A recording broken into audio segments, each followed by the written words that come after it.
The JFK Conspiracy. Who killed John F. Kennedy? This is the question that America has been asking for years. According to Wikipedia, John Fitzgerald Kennedy, the 35th President of the United States, was assassinated on Friday, November 22, 1963 at 12:30 p.m. in Dallas, Texas while riding in a presidential motorcade through Dealey Plaza. Kennedy was riding with his wife Jacqueline, Texas Governor John Connally, and Connally's wife Neely when he was fatally shot by U.S. former Marine Lee Harvey Oswald, firing in ambush from a nearby building. The motorcade rushed to Parkland Memorial Hospital, where Kennedy was pronounced dead about 30 minutes after the shooting. Oswald was arrested by Dallas Police Department 70 minutes after the initial shooting. Oswald was charged under Texas state law with the murder of Kennedy as well as that of Dallas policeman J.D. Tippit, who had been fatally shot a short time after the assassination. At 11:21 a.m. November 24th, 1963, Oswald was fatally shot in the basement of Dallas, Texas police headquarters by Dallas nightclub owner Jack Ruby.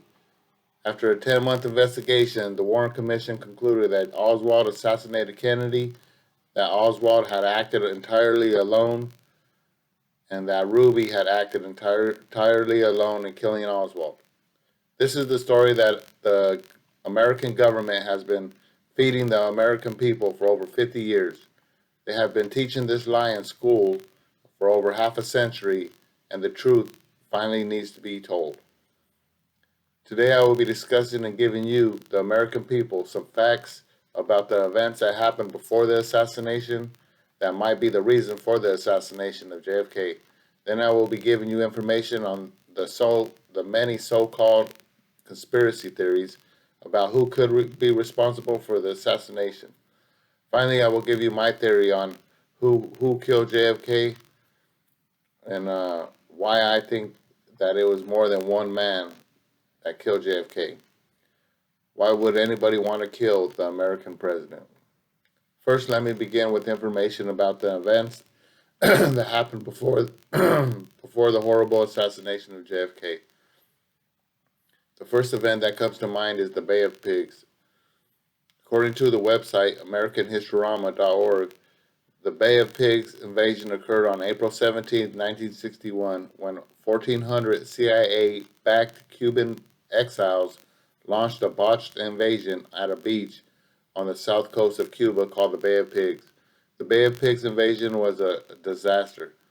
By April 20th, 1961, 1,200 invaders were forced to surrender. President Kennedy, embarrassed and humiliated, had to negotiate a deal with Fidel Castro to release the prisoners. According to an article, How the Bay of Pigs invasion changed Kennedy, JFK felt that he could no longer trust the CIA, along with much of the foreign establishment he inherited, including the National Security Council. As a result of the disaster, Kennedy revamped the administration's decision-making process, and most importantly, the focus of decision-making moved from the CIA to advisors the new president trusted, including his brother Robert Kennedy, the Attorney General, and the old friend Theodore Sorensen. The CIA and the National Security Council would be consulted, but they would no longer have total sway in the new administration. According to a website, jfklibrary.org, in 1961, the deteriorating political situation in Laos posed a serious concern in U.S. foreign policy when President JFK took office. He rejected a variety of proposals to send American forces and concluded that a negotiated settlement with the Soviet Union and other interested parties was the best he could achieve. A 1962 peace conference in Geneva produced a declaration on the neutrality of Laos and a three-part coalition government divided between pro-America, pro-communist, and neutral factions. These are just a couple of events that had happened leading up to the assassination of JFK. Who had the resources and the power to pull off an assassination of an American president and get away with it? There are many theories. There are many theories of who was responsible for the assassination of JFK. According to the website bugspace.com, you have the Lyndon B. Johnson conspiracy. A poll by Gallup in 2003 indicated that nearly 20% of Americans suspected Vice President LBJ of being involved with the assassination of Kennedy for political gain and power. The Warren Commission also accused LBJ of plotting the assassination because he feared that he would be dropped from the Democratic ticket for the 1964 election. LBJ and JFK apparently had words the day before the assassination. Lyndon also played a big part in JFK going to Dallas in the first place. And we have the mob conspiracy. The Kennedys were no stranger to crimes. In fact, many believed that the mafia helped JFK steal the election in 1960 by securing the votes in a key state of Illinois. Some even believed that the mob was working in collusion with the CIA to carry out the Kennedy hit.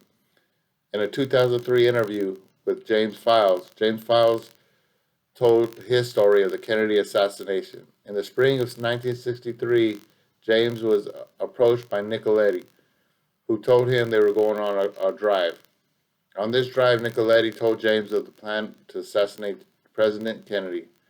According to James, the plan had come from the CIA in Guanacana, and Nicoletti was chosen to carry out the plan. James went to Dallas a week before the assassination. The day after his arrival at the Lamplighter Hotel in Dallas, Lee Harvey Oswald arrived at the hotel. Oswald and James shared the same controller, David Atlee Phillips, who was a CIA officer. James claims he chose the grassy knolls at his shooting location as a shooting location, wore a reversible jacket to look like a railway worker, and stored his weapon in a suitcase. He claims that when Kennedy had come right in front of him and he heard the shots, he saw that no one had hit Kennedy in the head. James aimed for his right eye and firing the fatal shot. He said that he then packed the gun, bit the shell casings, and left them casings sitting on the fence and walked away.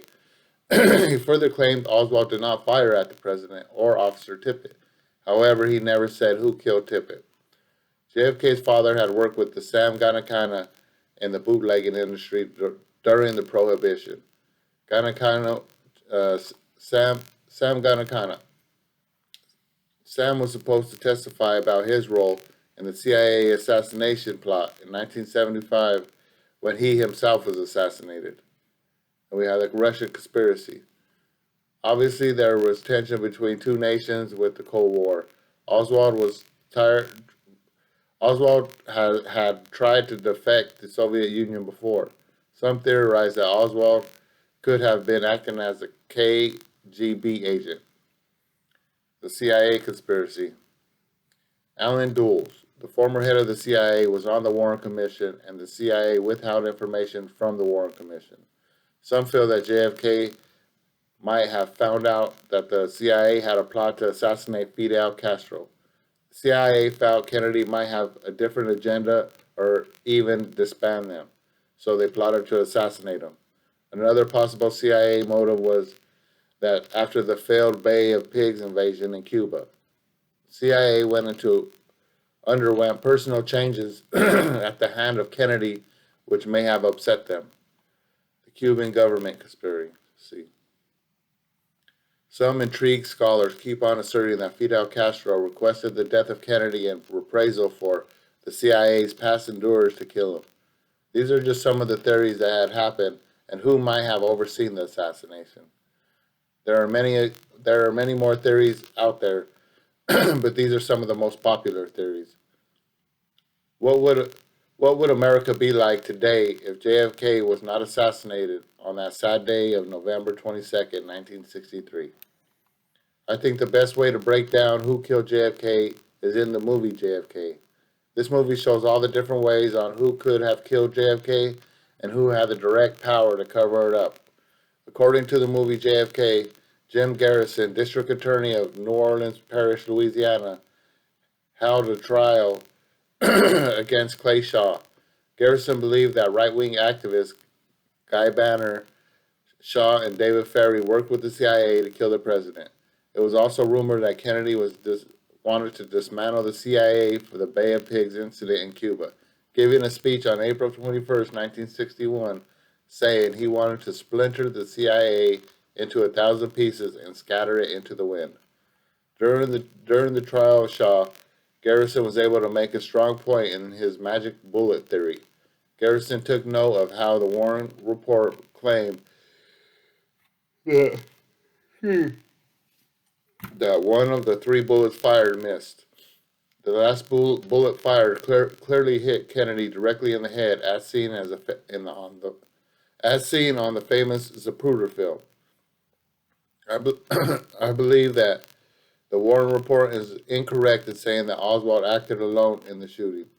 I find it very unlikely that Oswald would have been able to get off 3 shots in what the Warren Report states was 7.1 to 7.9 seconds. Even if he was able to reload the rifle that fast, it would have took him longer than that for him to take aim again. Based on the allegations of James Files, I believe that it was the Mafia, the CIA, and the anti-Castro right-wing activists Garrison mentioned that were involved in the assassination. Ruby was a perfect man to kill Oswald because he had a pulmonary embolism and died on January 3rd, 1967.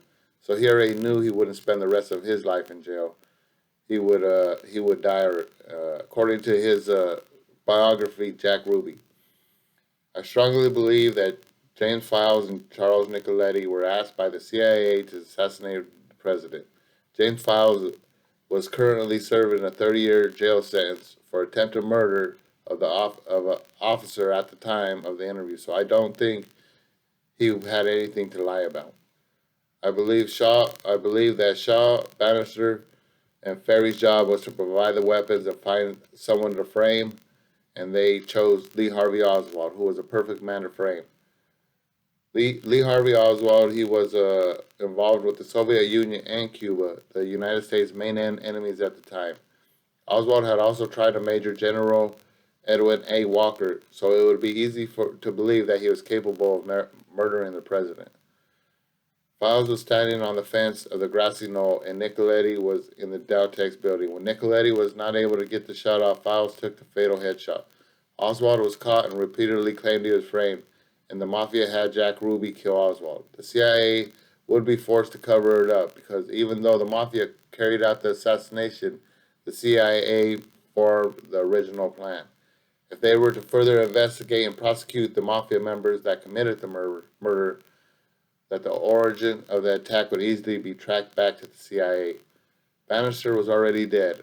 When word got out through the press of Garrison's allegations, Ferrie became worried. Ferrie was killed by the Mafia to silence him. When Garrison's trial against Shaw failed, the Mafia, the CIA, and the anti-Castro right-wing activists, Shaw, Ferrie, and Bannister, successfully assassinated President John F. Kennedy. So there you have it. I just gave you, the American people, plenty of facts about the events that led up to the assassination and theories about who was involved in the assassination of JFK. I also gave you my opinion about who I think it is who is responsible for the assassination. It is up to you to do your own research and find the truth. Even if we never know who pulled the trigger, I think we could all agree that there was more than one shooter, and that would mean that there was another person or persons that were involved. This must be one of the biggest lies that the government has been covering up in U.S. history. I could only wonder what else the government is hiding. Thank you.